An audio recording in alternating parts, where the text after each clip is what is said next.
बच्चों, कैसे हैं आप लोग। आशा करती हूँ कि आप सभी अच्छे हों। बच्चों, शुरू करते हैं आज का अध्याय मुहावरे, यानी कि हिंदी व्याकरण में मुहावरे क्या होते हैं, आइए जानें। हम अपनी बात को दो तरीके से कह सकते हैं, साधारण तरीके से तथा विशेष तरीके से, यानी कि अलग तरीके से। तो बच्चों, यहाँ पर दो चित्र हैं, आइए पढ़ते हैं। पहले चित्र में भारतीय सेना दुश्मन को करारा जवाब देने को तैयार है। ये एक साधारण तरीके से बोला गया वाक्य है। भारतीय सेना दुश्मन को ईंट का जवाब पत्थर से देने को तैयार है। तो यहाँ पर हमने विशेष तरीके से इस वाक्य को बोला। अगले में है निशा ने उत्तीर्ण होने के लिए निरंतर कठिन परिश्रम किया। तो ये एक साधारण तरीके से वाक्य बोला गया है। निशा ने उत्तीर्ण होने के लिए दिन रात एक कर दिए। ये एक विशेष तरीके से कहा गया वाक्य है। तो बच्चों, उपर्युक्त वाक्यों में करारा जवाब देंगे के स्थान पर ईंट का जवाब पत्थर से देने तथा कठिन परिश्रम किया के स्थान पर दिन रात एक कर दिया शब्द प्रयोग किए गए हैं। अतः ये शब्द या वाक्यांश मुहावरे हैं।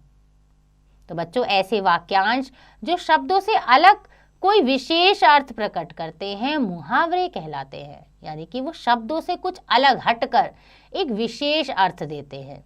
इन्हें हम मुहावरे कहते हैं। आपस में बात करते समय हम अक्सर मुहावरों का प्रयोग करते हैं।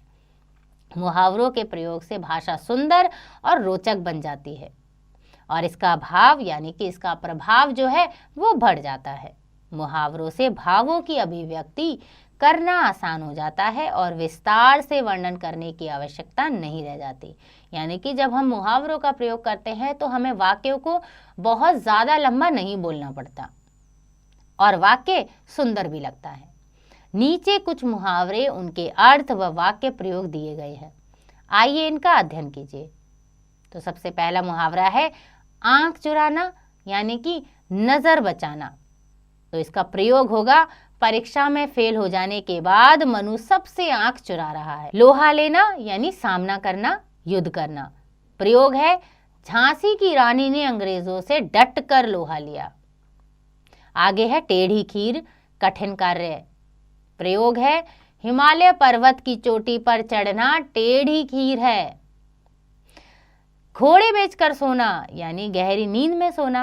वाक्य प्रयोग चोर चोरी कर रहे थे और पुलिस घोड़े बेचकर सो रही थी। नाक में दम करना, परेशान करना। प्रयोग चूहों ने सभी घर वालों की नाक में दम कर दिया है।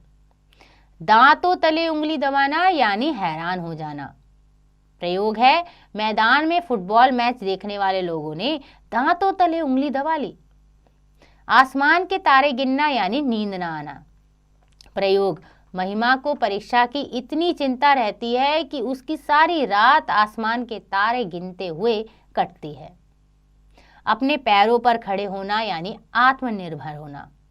यदि माता पिता को प्रसन्न रखना होता यानी रखना चाहते हो तो अपने पैरों पर खड़े होने का प्रयत्न करो। अपने पांव पर कुल्हाड़ी मारना यानी कि अपनी हानि यानी अपना नुकसान स्वयं करना। प्रयोग है कुछ बच्चे अपना समय व्यर्थ गवाकर अपने पांव पर कुल्हाड़ी मार लेते हैं।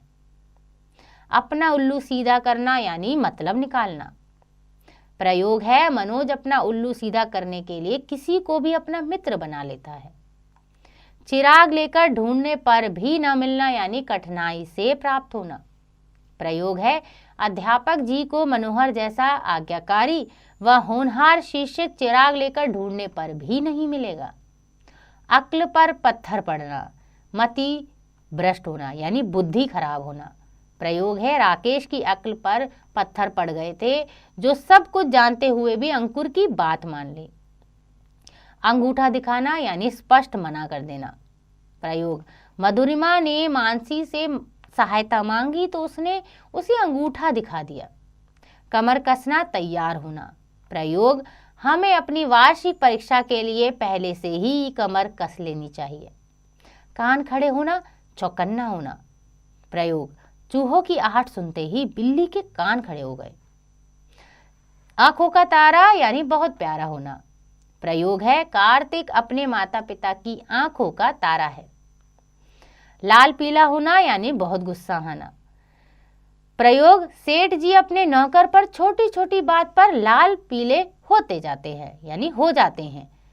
लाल पीला का मतलब है बहुत गुस्सा होना, क्रोध करना। आइए पढ़ते हैं कुछ अन्य मुहावरे तथा उनके अर्थ। ईंट से ईंट बजाना, ये एक मुहावरा है, इसका अर्थ है नष्ट कर देना। दांत दिखाना यानी व्यर्थ ही हंसना। जली कटी सुनाना, कड़वी बातें कहना। हाथ पांव फूलना, घबरा जाना। आसमान सिर पर उठाना, बहुत शोर करना। कान भरना, चुगली करना। हाथ मलना, पछताना। दांत खट्टे करना, हरा देना। और चार चांद लगाना यानी कि शोभा बढ़ाना। तो बच्चों, ये थे कुछ मुहावरे, उनके अर्थ और उनके प्रयोग। इनका अध्ययन एक बार आप दोबारा जरूर करना। आइए दोहराएं। मुहावरे अपना साधारण अर्थ ना देकर एक विशेष अर्थ देते हैं और हमारी भाषा को सुंदर बना देते हैं। आशा करती हूँ कि आपको यह अध्याय समझ आ गया होगा। इसका अभ्यास आप स्वयं कीजिएगा।